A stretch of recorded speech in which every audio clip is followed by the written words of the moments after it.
인문 대마왕 안치홍의 고전 뽀개기.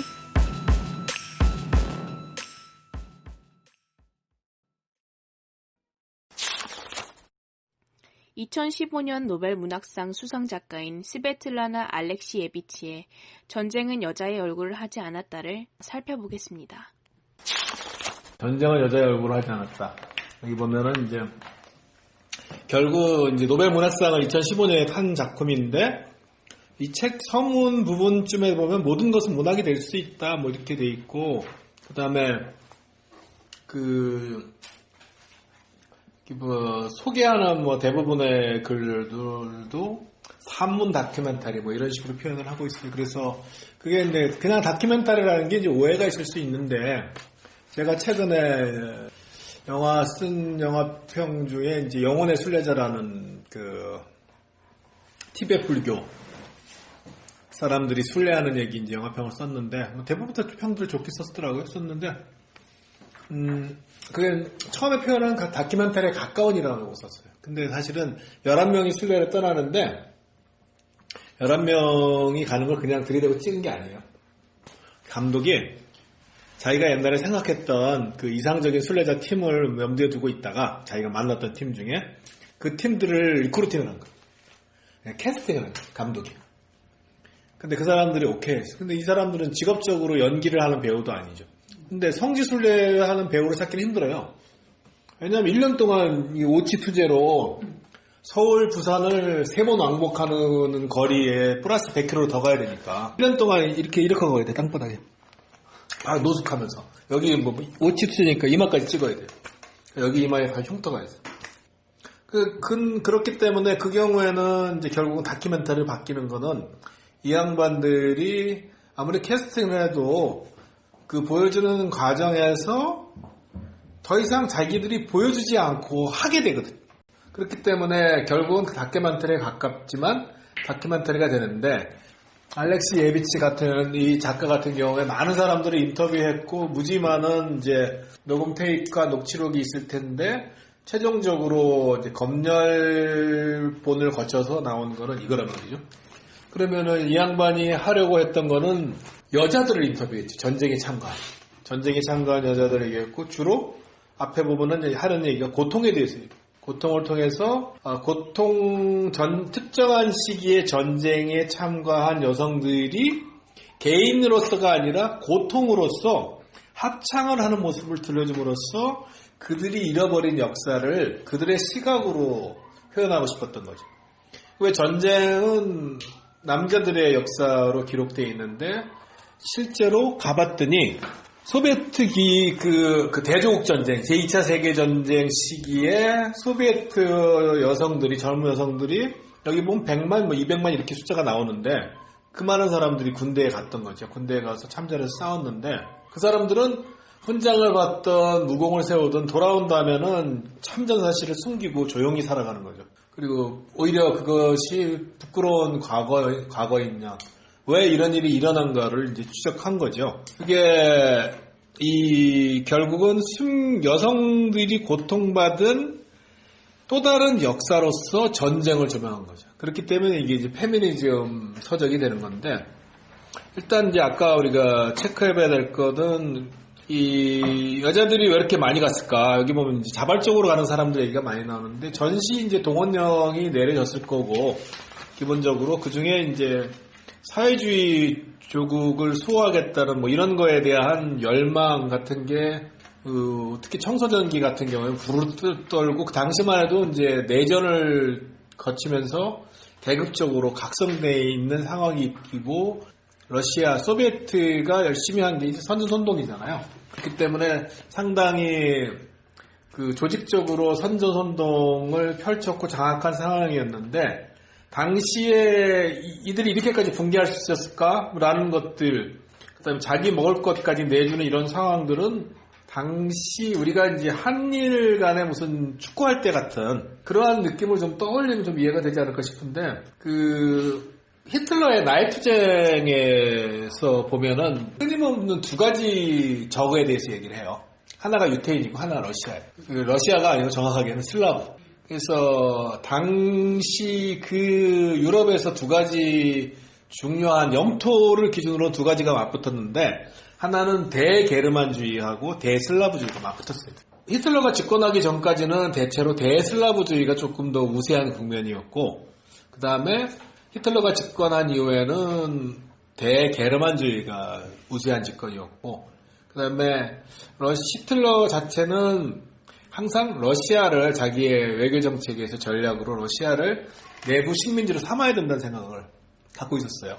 그래서 토지대라든지 이런 데들을 결과적으로는 게르만 민족이 그 우수한 게르만 민족을 번식시켜가지고 저쪽 그 열등한 슬라브족을 멸종시킨 다음에 자기를 우리의 영토로 만들어야 된다는 게 이제 나의 투쟁에 보면은 로드맵이 다 그려져 있어요.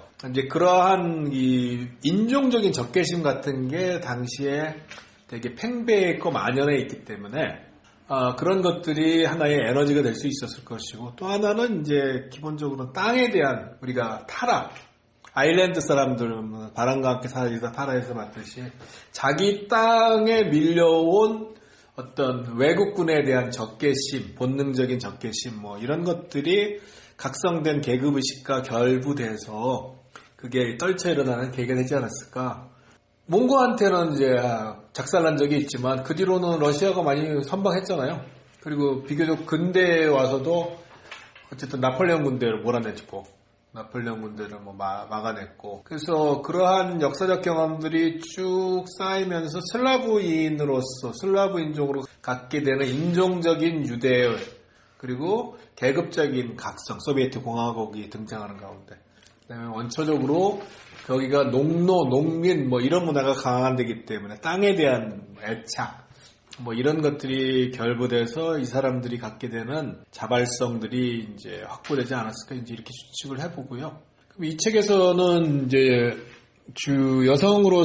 여성이 당하는 고통을 군대 내에서 위치한 내부인 여성의 고통에 대해서 다루고 있는 거예요. 근데 뭐 어떤 것들은 남자였다고 해서 똑같이 느꼈을 감정들이 있고 공포, 연민, 뭐 살인에 대한 뭐 두려움, 뭐 적개심, 조국의 그다음에 가끔씩 또 인종을 넘어선 인간애까지 등장하는 대목들은 이제 남녀 보편적인 정서인데 여성으로서 드러나는 것들은 제가 보기에는 이제 뭐 성적인 어떤 취향 문제는 좀 에피소드처럼 많이 등장하고 예를 들어서 저격병 얘기 나오잖아요. 많은 적들을 쏘아죽인 유명한 소녀 저격병이 있었는데 그 소녀 저격병이 다른 저격병한테 총으로 맞아 죽죠. 저격병 전투라 그러는데 뭐 영화 같은 데 보면 나오잖아요. 저격병들은 지들끼리 싸우잖아. 근데 싸우는데 걔가 죽게 되는 이유는 빨간 스카프 때문에. 근데 걔는 빨간 스카프를 버릴 수가 없었다. 근데 눈밭에서. 근데 자기는 그 빨간 스카프를 못 버리는 거야, 결국. 그게 이제 남자라면 이해할 수 없는 어떤 뭐 그러한 여성적인 취향이었다라고 이제 얘기를 하는데 그런 거 말고 이제 체력적인 열세에도 불구하고 끊임없이 그 전투 현장에서 다양한 형태로 싸우는 모습들이 있는데 여기 근데 동일하게 싸우고 체력적인 열세를 극복하려고 노력하는데도 불구하고 곳곳에서 나타나는 편견과 무시가 있어요. 똑같이 싸우는데 야 뭐 무슨 여자가 전투하러 왔냐 뭐 하냐 뭐 봐서 소뚜껑이나 닦아라라든지 뭐 등등 이제 그런 거를 넘어서기 위해서 노력하는 모습들이 많이 있고 그러면서 남자들보다 더 힘든 거죠. 왜냐면 체력적인 열세가 있으니까 어차피 그것도 게다가 여기 다뤘던 사람 16세 뭐 20세 사이에 그래서 보면 이런 얘기 있잖아요. 전쟁통에 다 컸다고 10cm가 컸다고 4년 지나니까 성장기 청소년이 가서 그 전쟁을 치르고 온 거죠. 그래서 그러한 고통들은 보편적이라고 볼 수도 있지만은 이제 더 여성적인 고통, 취향을 떠나고 체력적인 열세가 아닌 제도적이고 사회적인 고통은 전쟁 후에 나타나는 것 같아요. 그러니까는 사람들이 전쟁을 갔다 온 것들을 존중받지 못하고, 그 다음에 훈장받은 것을 명예로 내세우지 못하고, 그 다음에 너희는 뭐 한양년이나 다름없다는 시각에 그 다음에 많은 참전 여군들이 결혼도 못하고 고독하게 살아가는 그러한 모습들, 이런 것들은 그 여자가 조국 해방에 상당히 기여를 했음에도 불구하고 그들이 남자들의 일에서 보조적으로 일을 할 때는 존중받는 척 했지만 그 일이 끝난 다음에는 니네들은 주제 넘은 일을 했던 사람으로서 잊혀져야 될 존재로 가부장제 사회는 제껴놓으려고 했다는 거죠. 이런 식의 설명들이 곳곳에 나오죠. 그래서 항상 억압받고 핍박받는 가부장제 사회라는 인식도 없이 전쟁에 뛰어갔지만 막상 돌아온 것은 남자들의 전쟁에 여자가 들어가서 여자들 나름의 전쟁을 했지만 그 전쟁은 양성의 전쟁이 아니라 남자의 전쟁으로 기록됐고 거기 들어갔던 여자들은 소거되는 그러한 그다음에 무시당하는 배척당하는 형태로 되고 말았다는 게 이 책의 이제 최종적인 요지 같아요.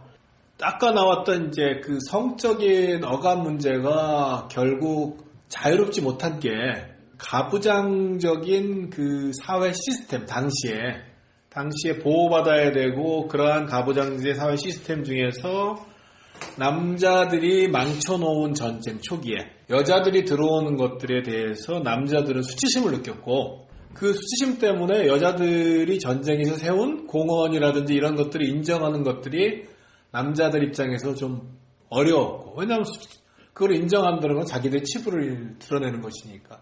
그 다음에 아까 말했던 대로 그 성적으로 여군을 성적 대상화하는 상황들이 저는 곳곳에서 빚어졌을 거라고 추측을 해요. 근데 이게 아마 작가가 산문다켓만테를 만드는 과정에서 제일 어려운 대목이었을 거라고 봐요. 무슨 말이냐면은 이 억압받고 배척된 여군들을 현대 전쟁의 주체로서 새롭게 기술하고자 하는데 근데 그 과정에서 공과 함께 항상 이거 과라고 할 수도 없고 명과 함께 암도 항상 드러나는데 젊은 여자 군인들이 남성적인 에너지가 넘치는 소비에트 군대 내에서 그것도 상당히 자유로운 연애가 허용되는 그러한 상황 속에서 했던 어떤 자유분방한 행위도 있었을 것이고 또 하나는 반대로 일상적이고 조직적이진 않지만 일상적으로 가해지는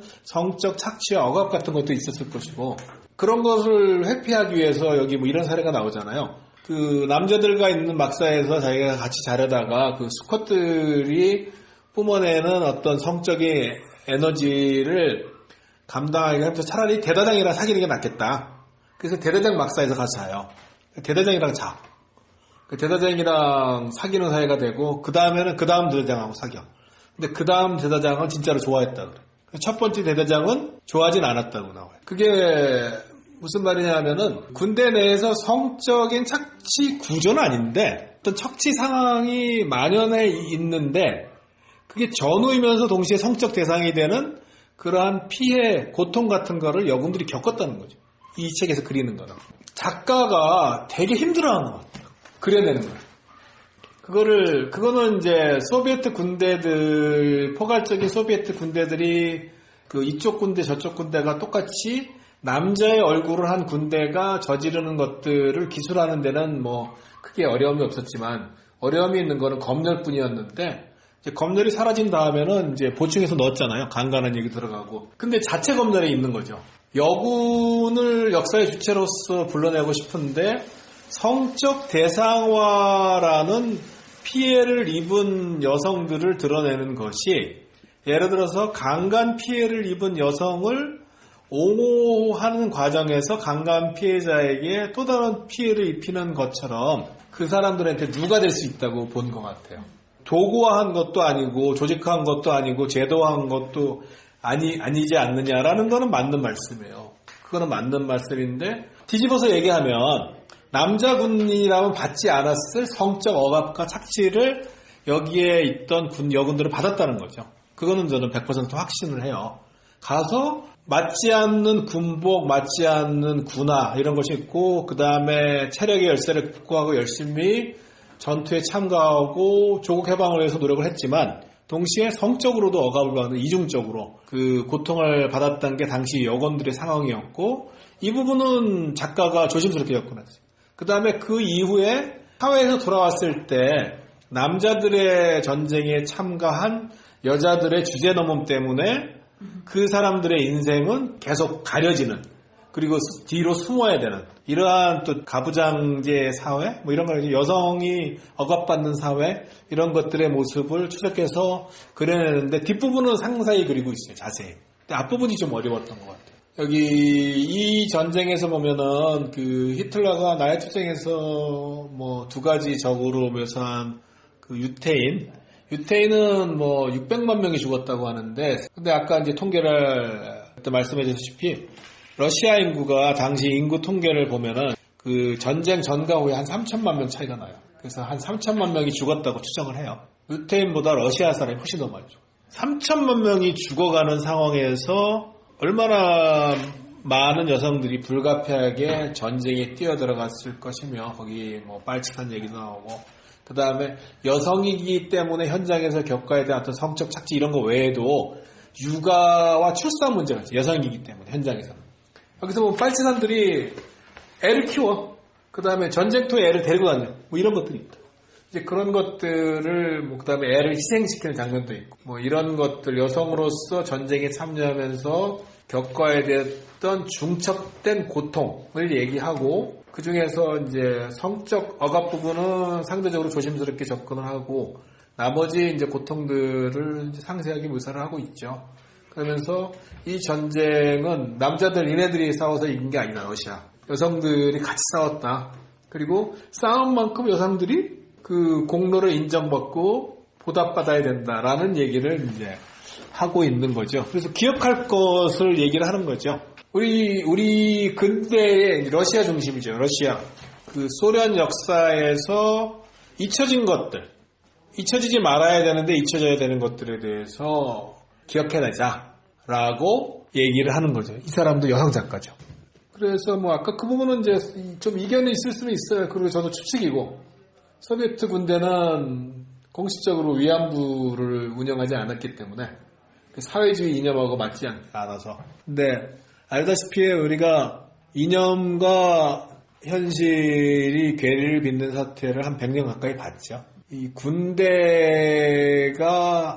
전쟁에 돌입했을 때 빚어지는 다양한 야만의 현상들은 인류가 수천 년 이상 계속 겪어온 일이기 때문에 그게 마치 겪지 않은 것처럼, 러시아 여자들은 또 참전 군인들은 그거부터 자유로운 것처럼 포장되어 왔던 것들을 고발하고 싶었는데 작가가 끝끝내 입을 열지 못했어요. 그때가 보니까.